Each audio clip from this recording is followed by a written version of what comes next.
हिंदू पौराणिक कथाओं में अस्त्र केवल युद्ध के औजार नहीं थे। ये दिव्य ऊर्जा से भरे हुए थे और अक्सर देवताओं द्वारा वीर योद्धाओं को प्रदान किए जाते थे। इन अस्त्रों को साधारण तरीके से नहीं चलाया जा सकता था। इन्हें मंत्रों और साधना के माध्यम से बुलाना पड़ता था।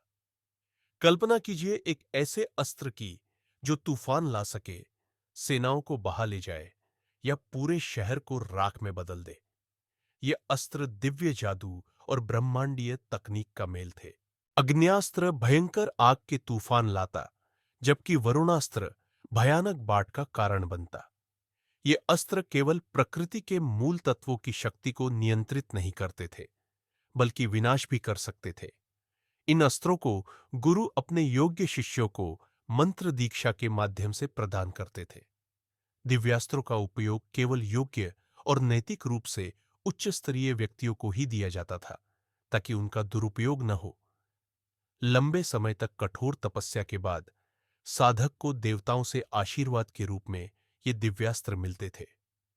अग्न्यास्त्र के लिए अग्नि यज्ञ और वरुणास्त्र के लिए जल से संबंधित यज्ञ किए जाते थे। इन यज्ञों के माध्यम से प्राकृतिक तत्वों की शक्ति को साधा जाता था।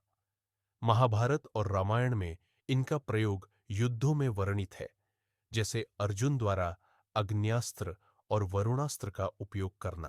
पाशुपतास्त्र हिंदू पौराणिक कथाओं में भगवान शिव द्वारा दिया गया सबसे शक्तिशाली और विनाशकारी अस्त्र है। इसकी उत्पत्ति शिव के तीसरे नेत्र से हुई मानी जाती है, जो अज्ञानता, अहंकार और बुराई को नष्ट करने का प्रतीक है। पाशुपतास्त्र को प्राप्त करने के लिए गहन तपस्या, भक्ति और शिव एवं पार्वती का आशीर्वाद आवश्यक था। यह अस्त्र केवल उन्हीं को दिया गया जो कौशल और नैतिकता में अद्वितीय होते। महाभारत के महान धनुर्धर अर्जुन ने शिव की घोर तपस्या की और पाशुपतास्त्र प्राप्त किया। भगवान राम, जो विष्णु के अवतार है, को भी शिव से जुड़े अन्य दिव्य अस्त्रों के माध्यम से पाशुपतास्त्र से जोड़ा जाता है। रामायण में रावण के पुत्र इंद्रजीत ने भी शिव की तपस्या कर पाशुपतास्त्र प्राप्त किया था। भगवान विष्णु को समर्पित यह अस्त्र पूरी सेना पर हमला करता था। जितनी अधिक प्रतिरोध की कोशिश होती, यह उतना ही शक्तिशाली हो जाता। नारायणास्त्र का निर्माण भगवान विष्णु ने किया था। यह अस्त्र विष्णु के नारायण स्वरूप का प्रतिनिधित्व करता है और उनकी दिव्य शक्ति का प्रतीक है। यह अस्त्र चलाने के बाद लक्ष्य पर लगातार प्रहार करता था और जब तक पूरा विनाश नहीं हो जाता, तब तक इसकी शक्ति खत्म नहीं होती थी। महाभारत में अश्वत्थामा, जो गुरु द्रोणाचार्य के पुत्र थे, ने नारायणास्त्र प्राप्त किया था। अश्वत्थामा ने यह अस्त्र भगवान विष्णु की तपस्या कर और उनका आशीर्वाद प्राप्त करके हासिल किया। भगवान कृष्ण, जो स्वयं विष्णु के अवतार थे, को नारायणास्त्र का ज्ञान और शक्ति पहले से ही प्राप्त थी। उन्होंने इस अस्त्र को नियंत्रित करने का तरीका भी बताया था। सुदर्शन चक्र भगवान विष्णु का दिव्य और अजेय अस्त्र हिंदू पौराणिक कथाओं में कई अद्भुत घटनाओं का हिस्सा रहा है। इसका उपयोग हमेशा धर्म की स्थापना और अधर्म के नाश के लिए किया गया। एक बार शिशुपाल ने महाभारत के राजसूय यज्ञ में भगवान कृष्ण का अपमान किया। कृष्ण ने धैर्य रखा, लेकिन जब शिशुपाल ने सीमा पार कर दी, तो सुदर्शन चक्र ने उसका अंत कर दिया। जब कालिया नाग ने यमुना नदी को विष से भर दिया, तो कृष्ण ने सुदर्शन चक्र से नदी को शुद्ध किया और कालिया को पराजित किया। जलंधर, एक असुर, अपनी शक्ति से त्रिलोक में आतंक फैला रहा था। भगवान शिव की सहायता के लिए विष्णु ने सुदर्शन चक्र का प्रयोग कर जलंधर का वध किया। राहु का सिर भी सुदर्शन चक्र द्वारा समुद्र मंथन के समय काटा गया, जब उसने छल से अमृत पीने की कोशिश की। भगवान विष्णु ने भौमासुर के आतंक को समाप्त करने और 16,000 स्त्रियों को मुक्त करने के लिए भी इस दिव्य अस्त्र का उपयोग किया।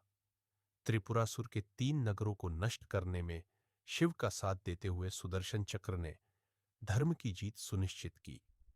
यह चक्र न केवल एक अस्त्र है, बल्कि समय, न्याय और सृष्टि के संतुलन का प्रतीक है।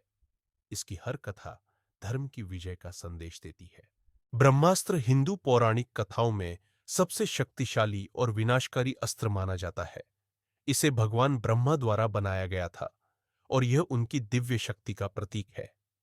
यह अस्त्र सृष्टि के सबसे घातक हथियारों में से एक है, जो केवल योग्य और धर्मपरायण योद्धाओं को ही प्राप्त हो सकता। थाट ब्रह्मास्त्र का उपयोग करने पर यह अपने लक्ष्य को पूरी तरह नष्ट कर देता है। यह अस्त्र किसी भी दुर्ग, सेना, भूमि या जीव को मिटा सकता है। ब्रह्मास्त्र का प्रभाव इतना भयंकर था कि इसका उपयोग पृथ्वी को बंजर बना सकता था और प्रकृति को स्थायी नुकसान पहुंचा सकता था। अर्जुन ने यह अस्त्र गुरु द्रोणाचार्य से प्राप्त किया। अश्वत्थामा ने इसे पांडवों पर चलाने की कोशिश की, लेकिन इसे नियंत्रित न कर पाने के कारण इसका विनाशक प्रभाव हुआ। रावण के पुत्र इंद्रजीत ने भी ब्रह्मास्त्र का प्रयोग किया था। उन्होंने राम और लक्ष्मण पर इसे चलाया, लेकिन भगवान की कृपा से उसका प्रभाव निष्प्रभावी हो गया। ब्रह्मास्त्र न केवल विनाश का प्रतीक है, बल्कि इसका उपयोग धर्म और सत्य की रक्षा के लिए किया जाता था। इसका गलत उपयोग पृथ्वी और ब्रह्मांड को भारी नुकसान पहुंचा सकता था। इसलिए इसे चलाने वाले योद्धा को हमेशा नैतिकता और जिम्मेदारी का पालन करना होता था।